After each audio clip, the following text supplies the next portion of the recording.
নিশো ভাই, মোশাররফ ভাই যারাই কাজ করছে, সো ওই জায়গায় এখনো আমি যেতে পারি না। আমাকে চেনার কথা, আমি খুবই চুপচাপ, কাজের কোয়ালিটি নিয়ে একটু প্রশ্ন ওঠে।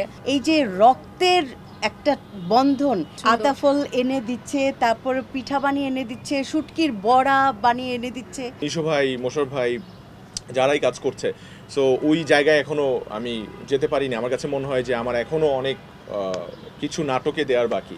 অনেক সুন্দর সুন্দর গল্পে কাজ করতে চাই, অনেক ভালো ভালো ক্যারেক্টার আমি আগে করতে চাই নাটকে, তারপরে হয়তো বা ইচ্ছা তো সবারই থাকে, আসলে একটা গোল থাকে। নাটকের পরে কি, it's a big screen, right? So একটা গোল সবারই থাকে, সো বিগ স্ক্রিনের ইচ্ছা তো সবারই আছে আর কি, এটাই। আসলে আমাকে চেনার কথা, আমি খুবই চুপচাপ বা আসলে খুব একটা বা স্পন্টেনিয়াস না বলা যায়, আসলে অতটা মানে শালু যেরকম আমি ঠিক তার বিপরীত। আমার অলমোস্ট 13-14টা নাটক অলরেডি রিলিজ হয়েছে, আর ভাইয়া যেটা বললো পাইপলাইনে অনেক কাজ আছে যেগুলো এখনও রিলিজ হয়নি। তো সামনে আরও কিছু কাজ আসবে। গতকালকেই আমাদের একটা কাজ গিয়েছে, আমি শুধু চেয়েছি তোমায়। সো যেটা হলো আসলে নর্মালের থেকে কোয়ান্টিটি অনেক বেশি, কারণ স্পন্সর রিলেটেড একটা ইস্যু ছিল।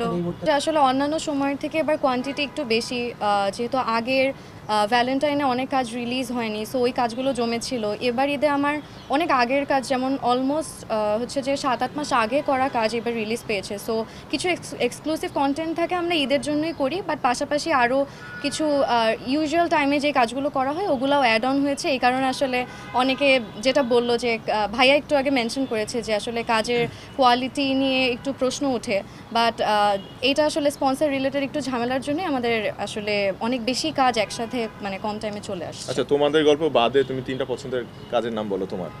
না, এইটা আমার কম বেশি আমার সব কাজই পছন্দ, বাট আমি যদি রেসপন্সের দিক থেকে বলি তাহলে তোমাদের গল্প একদম সোললি এটা অনেক ভালো রেসপন্স পেয়েছে অডিয়েন্সের কাছ থেকে। অ্যান্ড আমি আসলে এটা সচক্ষে মানে আমার অডিয়েন্সের থেকে ইন্টারাক্ট করেই দেখা, এটার রেসপন্স মানে খুব ভালো ছিল যে। আর মন দিওয়ানা খুব ভালো গিয়েছে।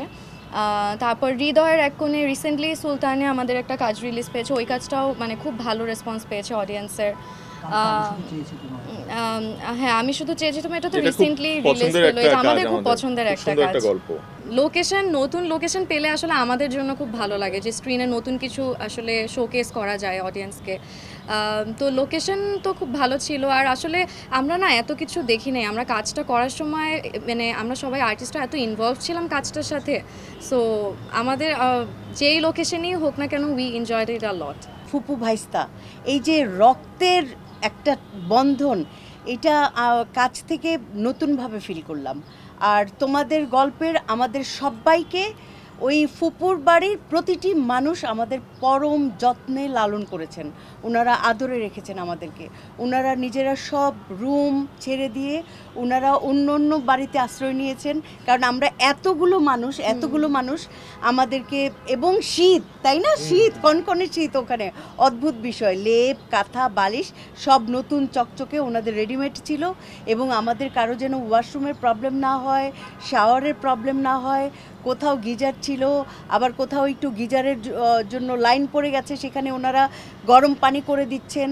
ফুপু, রাজের ফুপু, মানে মনে হয়েছে নতুন করে এক ফুপু দেখলাম, মা দেখলাম, সব কিছু দেখলাম। যে খাটের নিচ থেকে পেঁপে বের করছে, আতাফল দিচ্ছে, তটিনীকে আতাফল দিচ্ছে, আতাফল আমার খুব পছন্দ, আতাফল এনে দিচ্ছে, তারপরে পিঠা বানিয়ে এনে দিচ্ছে, শুটকির বড়া বানিয়ে এনে দিচ্ছে।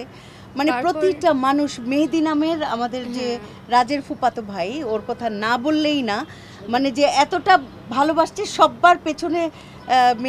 মেহেদির কথা আমি বারবার বলবো যে সব্বার পেছনে দৌড়িয়েছে, মনে হচ্ছে যে ও আমাদের টিমের একজন মানে ভাইস্তা, আমাদের ভাইস্তা, রাজের ফুপাতো ভাইয়ের ছেলে, সে মনে হচ্ছে আমাদের টিমেরই একজন কর্মচারী।